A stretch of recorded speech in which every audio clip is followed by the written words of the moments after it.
श्रीमद् भगवद गीता श्रीमद् भगवद गीता हिंदुओं के पवित्र ग्रंथों में से एक है। इस ग्रंथ में जीवन का पूरा सार दिया गया है। आज हम आपको गीता के बारे में जानकारी देंगे, उम्मीद है आपके काम आए। गीता महाभारत में छंदों का सबसे महत्वपूर्ण संग्रह है। पूरी दुनिया में हिंदू भगवद गीता से परिचित हैं और हम सब ने हमारी पीढ़ियों से इसकी महानता के बारे में सुना है। गीता भगवान श्री कृष्ण द्वारा युद्ध और जीवन के अर्थ को समझाने के लिए अर्जुन को दिए गए उपदेश की एक श्रृंखला है। यह पांडव राजकुमार अर्जुन और उसके सारथी बने भगवान श्री कृष्ण के बीच एक महाकाव्य संवाद है। महाभारत इस बात की पुष्टि करता है कि भगवान कृष्ण ने 3137 कुरुक्षेत्र के युद्ध में अर्जुन को गीता का उपदेश दिया था। विशेष ज्योतिषीय संदर्भों के अनुसार 35 साल की लड़ाई के बाद वर्ष 3102 में कलियुग की शुरुआत हुई। भगवद गीता में 18 अध्याय हैं जिसमें कुल 700 छंद हैं और यह 3 हिस्सों में विभाजित है जिसमें प्रत्येक हिस्से में 6-6 अध्याय हैं।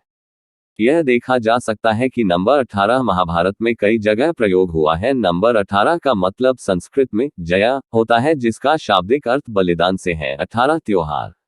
गीता में 18 अध्याय अक्षौहिणी अर्थात 18 जरासंध का 18 बार आक्रमण और कहा जाता है कि पांडवों के पास 11 अक्षौहिणी सेना थी और कौरवों के पास 7 अक्षौहिणी, तो कुल मिलाकर हुई 18। इस प्रकार 18 अंक का महाभारत में बहुत महत्व है।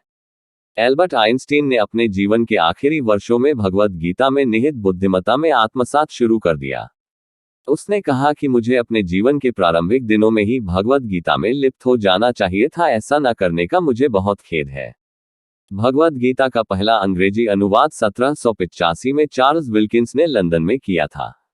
बहुत कम लोगों को ये भगवद गीता का निष्कर्ष पता होगा। कृष्णावाणी अनुसार धर्म की सभी किस्मों को त्याग कर मुझे और सिर्फ मुझे अपने आप को आत्मसमर्पित कर दें। बहुत कम लोग इस निष्कर्ष को समझ पाते हैं, इसीलिए यह तथ्य बहुत से लोगों को पता नहीं है।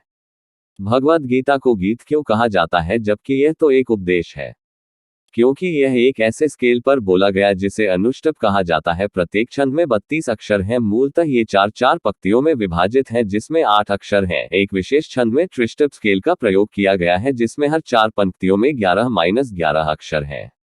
न केवल अर्जुन बल्कि 3 और लोगों ने सीधे कृष्णा से गीता का उपदेश सुना। संजय, क्योंकि उसे उपहार में दिव्य शक्ति मिली हुई थी। हनुमान, क्योंकि वह अर्जुन के रथ पर थे। बर्बरीक, घटोत्कच का पुत्र, जो यह सब एक पहाड़ी के ऊपर से देख रहा था। भगवद गीता मूलतः शास्त्रीय संस्कृत में लिखी गई है परंतु इसे अब तक 175 भाषाओं में अनुवादित किया जा चुका है। अदालत में गीता और कुरान की कस्में सिर्फ फिल्मों में दिखाई जाती है। हकीकत में ऐसा कुछ नहीं है। दरअसल यह सब 170 साल पहले खत्म हो चुका है, लेकिन फिल्मों में आज भी ये सिलसिला चला आ रहा है। अंग्रेजों ने सोचा इस देश के लोग कल्चर के प्रति ज्यादा भावुक हैं, इसलिए गीता या कुरान की कसम खाकर झूठ नहीं बोल सकते, इसलिए ये सब शुरू किया गया था। गीता से हमें क्या क्या सीख मिलती है? मानसिक शांति और सौहार्द हासिल करने के लिए अपनी इच्छाओं को खत्म करने की कोशिश करनी चाहिए। मौत से डरना बेकार है। मौत का अर्थ सिर्फ आत्मा का भौतिक संसार से आध्यात्मिक संसार में जाना है। कर्म अत्यंत महत्वपूर्ण है और हमेशा परिणाम के बारे में चिंता किए बिना पूरे समर्पण के साथ कार्य करना चाहिए। भगवान हमेशा हमारे साथ और हमारे आसपास होता है, भले ही हम कहीं भी हो या कुछ भी कर रहे हो। अन्य प्राणियों की ओर इंसान के मन में बुरी भावनाएं इंसान के विनाश का कारण है। इनसे बचा जाना चाहिए। ये तो सिर्फ चंद सीख है, लेकिन अगर आप गीता के बारे में पूरा जानना चाहते हैं तो आपको इसे पढ़ना चाहिए। इसमें आपको जीवन का पूरा सार मिलेगा। वेबसाइट पर बहुत कम पोस्ट इसलिए डाली जा रही है क्योंकि मेरी परीक्षा आ गई है। जैसे ही दिसंबर के अंत में परीक्षा खत्म होगी आपको बहुत कुछ मिलेगा। बस आप हमारे साथ जुड़े रहिए। भगवान श्री राम से जुड़े रहस्य भरे रोचक तथ्य। गीता में 18 अध्याय हैं जिसमें कुल छंदों की संख्या 700 है। गीता 3 हिस्सों में विभाजित है जिसमें प्रत्येक हिस्से में 6-6 गीता अध्याय हैं। क्या आप लोग जानते हैं कि नंबर 18 महाभारत का एक रहस्यमय नंबर है? नंबर 18 को संस्कृत में जया कहते हैं, जिसका शाब्दिक अर्थ बलिदान से है। कहा जाता है कि 18 त्योहार, 18 अक्षौहिणी, जरासंध का 18 बार आक्रमण, पांडवों के पास 11 अक्षौहिणी सेना और कौरवों के पास 7 अक्षौहिणी सेना थी, जो कुल मिलकर 18 अक्षौहिणी सेना होती है। श्रीमद् भगवद गीता के अध्यायों संख्या भी 18 है। इस तरह की मान्यताओं के अनुसार महाभारत और गीता महाकाव्य में 18 अंक का बहुत महत्व है। एल्बर्ट आइंस्टीन ने अपने जीवन के आखिरी वर्षों में भगवद गीता को पढ़ना शुरू कर दिया था। आपको जानकर हैरानी होगी कि एल्बर्ट आइंस्टीन ने कहा कि मुझे अपने जीवन के प्रारंभिक दिनों में ही भगवद गीता में लिप्त हो जाना चाहिए था, ऐसा नहीं करने का मुझे खेद रहेगा। गीता का पहला अंग्रेजी अनुवाद 1785 में चार्ल्स विल्किंस द्वारा लंदन में किया गया था। कहा जाता है कि भगवद गीता का निष्कर्ष कृष्ण वाणी के अनुसार धर्म की सभी किस्मों को त्याग कर मुझे और सिर्फ मुझे अपने आप को आत्मसमर्पित कर दे है।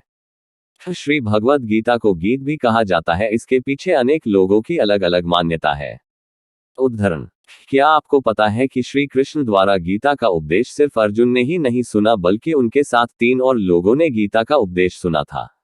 संजय, क्योंकि संजय को वरदान में दिव्य शक्ति मिली हुई थी जिससे वो श्री कृष्ण द्वारा गीता के उपदेश से परिचित हुआ। हनुमान जी, श्री बालाजी महाराज हनुमान जी अर्जुन के रथ के शिखर पर बैठे हुए थे और वो भी गीता का उपदेश सुन रहे थे। बर्बरी, घटोत्कच का पुत्र, जो महाभारत के युद्ध को एक पहाड़ी के ऊपर से देख रहा था। अयोध्या स्थित श्री राम मंदिर के इतिहास से जुड़े रोचक तथ्य। श्री भगवद गीता को मूलतः शास्त्रीय संस्कृत में लिखा गया था, परंतु इसे अब तक 175 भाषाओं में अनुवादित किया जा चुका है। ब्रह्मपुराण के अनुसार मार्गशीर्ष शुक्ल एकादशी इस तिथि का बहुत बड़ा महत्व है। इस एकादशी को मोक्षदा एकादशी कहते हैं। यह तिथि गीता जयंती के नाम से भी प्रसिद्ध है। गीता से जुड़ी कुछ लाइनों का उपदेश। मानसिक शांति और सौहार्द हासिल करने के लिए अपनी इच्छाओं को खत्म करने की कोशिश करनी चाहिए। मौत से डरना बेकार है। मौत का अर्थ सिर्फ आत्मा का भौतिक संसार से आध्यात्मिक संसार में जाना है। कर्म अत्यंत महत्वपूर्ण है और हमेशा परिणाम के बारे में चिंता किए बिना पूरे समर्पण के साथ कार्य करना चाहिए। इसीलिए श्री कृष्ण ने अर्जुन से कहा था कि कर्म किए जा, फल की चिंता मत कर। भगवान हमेशा हमारे साथ और हमारे आसपास होता है, भले ही हम कहीं भी हो या कुछ भी कर रहे हो। अन्य प्राणियों की ओर इंसान के मन में बुरी भावनाएं इंसान के विनाश का कारण है। इनसे बचा जाना चाहिए।